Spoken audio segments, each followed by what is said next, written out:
Βαρκούλα εδώ, έχει νερά κάτω.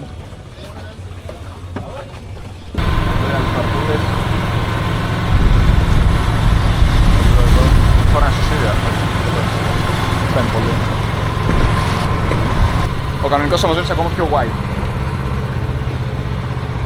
Αλλά πολύ ωραίο. Έβγαινε βροχή, αλλά καταφτάσαμε στο Περού. Εδώ πέρα είναι, μπαίνουμε Περού. Δεν έχω κάνει κανένα χαρτί πάλι με το immigration, αλλά όλα το μπαίνει. Σάντα Ρώσα.